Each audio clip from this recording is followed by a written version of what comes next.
Sri Pertiwi. Saya pemegang program PTM atau penyakit tidak menular di UPTD Puskesmas Kalibuder ini. Di sini saya akan menjelaskan sedikit materi tentang penyakit hipertensi. Mungkin di sini Bapak kader semua ada yang udah tahu tentang penyakit hipertensi itu apa? Darah tinggi. Darah tinggi, oke, bagus sekali Bapak ya. Penyakit hipertensi atau yang disebut juga dengan penyakit darah tinggi itu merupakan suatu kondisi di mana tekanan darah sistol melebihi dari 140 ml/Hg dan tekanan darah diastolnya yaitu melebihi dari 90 ml/Hg. Nah, untuk pencegahan penyakit hipertensi ini sesuai dengan jargon kami di PTM itu ya Pak ya, ada yang namanya CERGI. Yang pertama, C-nya itu apa? Ada yang tahu? Tidak. C-nya yaitu dengan cek kesehatan secara rutin dan berkala. E-nya, nyahkan asap rokok. R-nya, rajin olahraga. D-nya, diet yang seimbang. I-nya, istirahat yang cukup. Dan yang terakhir, K-nya yaitu kelola stres dengan baik. Nah, adapun tips untuk mengontrol tekanan darah tinggi itu ada banyak ya, Bapak dan Ibu di sini. Tapi saya akan jelaskan sedikit saja ya, mungkin 3. Yang pertama, ada yang tahu? Yang paling penting apa? Minum obat. Minum obat. Oke, Bapak yang di sana cukup bagus sekali ya Pak ya.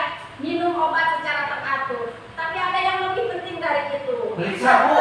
Periksa. Oke Pak. Periksa tekanan darah. Periksa tekanan darah secara rutin itu tadi ya, supaya kita tahu berapa tekanan darah kita. Jadi harus diperiksa. Yang pertama, yang kedua minum obat secara teratur, dan yang ketiga dengan cara Diet hipertensi. diet hipertensi itu juga bagus Bapak ya. Yang ketiga, dan ada lagi Pak, yaitu dengan cara mengatur gaya hidup termasuk diet tadi itu Pak ya. Nah seperti itu. Ada yang mau ditanyakan? Tidak ada. Tidak ada. Mungkin sudah cukup jelas semuanya ya. Ya. Sebelum saya akhiri, saya harapkan Bapak kader di sini kedepannya nanti bisa menjelaskan kembali kepada masyarakat di sekitarnya tentang penyakit hipertensi ini. Insya Allah. Bisa ya Pak ya? Insya Allah. Oke, terima kasih untuk perhatiannya. Wabillahi taufiq wal hidayah. Wassalamualaikum warahmatullahi wabarakatuh. Assalamualaikum warahmatullahi wabarakatuh. Waalaikumsalam. Bapak Ibu yang saya hormati, perkenalkan nama saya Jatman Sujatman sebagai promosi kesehatan di Puskesmas Kalibuder. Maksud tujuan saya di sini akan menyampaikan sedikit ilmu tentang apa itu penyakit jantung koroner. Mungkin Bapak atau Ibu tahu apa itu penyakit jantung koroner? Tidak. Baik. Penyakit jantung koroner adalah penyakit pembuluh darah yang disebabkan adanya penyempitan dan penyumbatan pembuluh darah jantung sehingga terjadinya serangan jantung yang bisa mengakibatkan kematian. Jelas Bu ya? Bisa mengakibatkan kematian.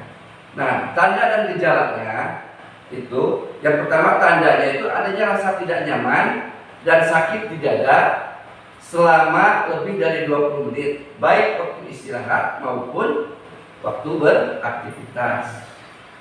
Terus gejalanya seperti apa Bu? Pak?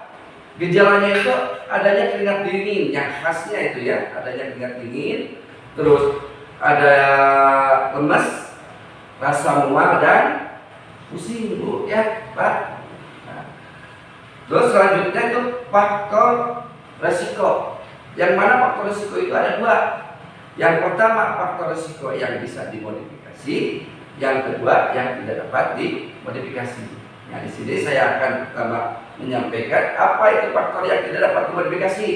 Yang pertama itu adalah usia.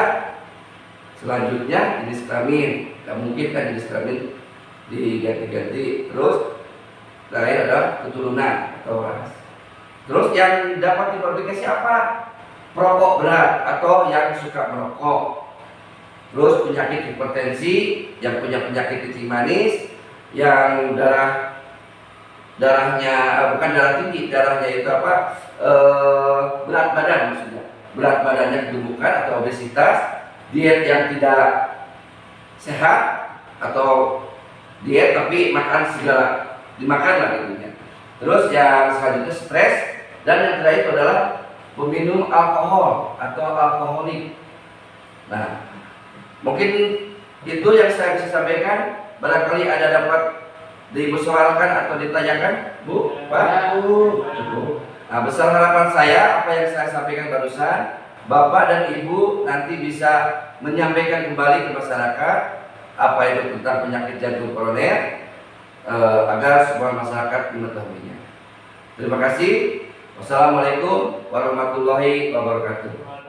Assalamualaikum warahmatullahi wabarakatuh. Waalaikumsalam warahmatullahi wabarakatuh. Baik, selamat pagi Ibu Kader Posyandu di Kecamatan Kalibunder. Apa kabarnya hari ini, Bu? Baik, alhamdulillah. Izinkan saya Dr. Dedi dari Puskesmas Kalibunder untuk menyampaikan sedikit materi tentang penyakit diabetes mellitus.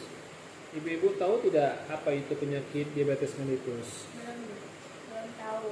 Penyakit diabetes mellitus itu adalah suatu penyakit menahun yang ditandai oleh kadar glukosa darah yang melebihi nilai normal secara menahun, Bu. Nah, diabetes mellitus ini terdiri dari 4 tipe. Ada DM tipe 1, tipe 2, DM gestasional, dan DM tipe lainnya. Nah, gejala diabetes mellitus ini meliputi yang pertama adalah sering kencing, cepat lapar, dan sering haus. Nah, bagaimana cara mengatasi penyakit DM ini? Yang pertama, apabila mempunyai gejala utama atau beberapa gejala tambahan. Kemudian yang kedua, mempunyai faktor risiko penyakit DM. Nah, yang ketiga adalah pemeriksaan kadar glukosa darah. Nah, kadar glukosa darah sewaktu itu lebih dari 200 atau kadar darah puasa itu lebih dari 100 bisa didiagnosa sebagai penyakit diabetes mellitus. Nah, ibu-ibu tahu tidak apa faktor risiko dari penyakit DM ini? Belum tahu. Nah, faktor risikonya ada yang bisa diubah dan tidak bisa diubah. Yang tidak bisa diubah itu adalah usia lebih dari 40. Kemudian mempunyai riwayat keluarga yang menderita DM, kehamilan dengan gula darah tinggi, ibu yang dengan riwayat melahirkan bayi dengan berat badan lahir lebih dari 4 kilo. Sedangkan yang bisa diubah antara lain adalah kegemukan, kurang aktivitas fisik, dislipidemia, riwayat penyakit jantung, hipertensi, dan diet yang tidak seimbang. Nah, apa yang harus dilakukan bila mengalami gejala penyakit DM? Antara lain adalah periksa kadar glukosa darah ke pos pembinaan terpadu atau posbindu PTM. Bisa juga ke fasilitas kesehatan tingkat pertama, bisa berupa puskesmas atau klinik pertama. Bisa juga ke fasilitas kesehatan lainnya seperti rumah sakit. Kemudian bisa memeriksakan di laboratorium kesehatan. Nah, bila sudah didiagnosa, yang pertama adalah mengikuti edukasi tentang DM. Yang kedua, melakukan latihan fisik secara teratur dan tepat, mengkonsumsi obat secara teratur sesuai petunjuk dokter. Yang keempat adalah monitoring kadar glukosa darah sesuai petunjuk dokter. Terima kasih. Selamat pagi. Wassalamualaikum warahmatullahi wabarakatuh. Waalaikumsalam.